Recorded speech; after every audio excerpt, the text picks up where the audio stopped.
Recording in progress. Dan sekarang kamu tahu apa yang menahan dia, sehingga ia baru akan menyatakan diri pada waktu yang telah ditentukan baginya. Karena secara rahasia, kedurhakaan telah mulai bekerja, tapi sekarang masih ada yang menahan. Kalau yang menahannya telah disingkirkan, pada waktu itulah si pendurhaka baru akan menyatakan dirinya. Tapi Tuhan Yesus akan membunuhnya dengan napas mulutnya dan akan memunahkannya kalau ia datang kembali.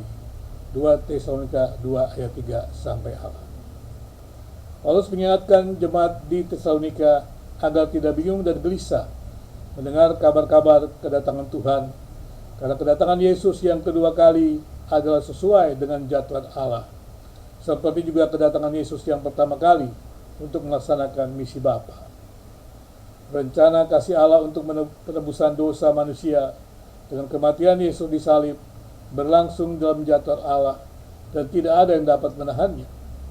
Tapi setelah genap waktunya, maka Allah mengutus anaknya yang lahir dari seorang perempuan dan takluk kepada hukum Taurat.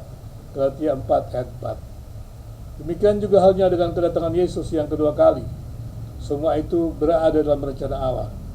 Apabila waktunya sudah genap, Tuhan akan datang menjemput orang percaya, dan orang percaya hidup selama-lamanya bersama dengan Allah. Jemaat di Tesalonika tidak perlu gelisah, karena dalam surat Tesalonika yang pertama dijelaskan bahwa Tuhan akan datang untuk mengangkat orang percaya. 1 Tesalonika 4 ayat 13 sampai 18. Pada waktu kedatangan Tuhan Yesus yang kedua kali, pengangkatan orang percaya dan penghakiman atas dunia merupakan peristiwa yang tak terpisahkan, dan peristiwa itu berlangsung secara tiba-tiba. Paulus juga mengingatkan kepada jemaat di Tesalonika bahwa kedatangan Tuhan itu didahului dengan murtad, yakni kehadiran manusia durhaka atau antikris. Iblis tidak bisa menyatakan manusia durhaka dengan segera karena ada yang menahannya, karena iblis tetap harus tunduk kepada jadwal Tuhan.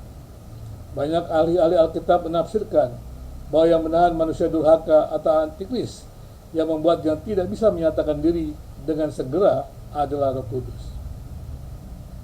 Itu dapat dipahami karena segala sesuatu yang berada dalam jadwal Allah, dan iblis tidak bisa merubah jadwal Allah. Bahkan jadwal iblis itu akan berantakan di kacauan Allah.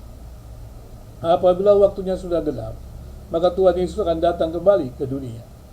Tafsiran bahwa yang menahan manusia durhaka itu adalah Roh Kudus dapat dipahami karena memang tidak ada ruang sekecil apapun di dunia ini yang tidak berada dalam kedaulatan Allah. Pada saat yang sama, Roh Kudus juga memakai gereja untuk menahan kedurhakaan di dunia ini. Selama Yesus belum datang ke dunia, gereja harus berusaha menahan merajalelanya kejahatan. Gereja perlu menghadirkan hidup yang memuliakan Tuhan, seperti yang ditampilkan jemaat di Tesalonika. Umat Kristen harus mendorong hadirnya negara yang menjalankan keadilan dan kebenaran untuk memuliakan Tuhan.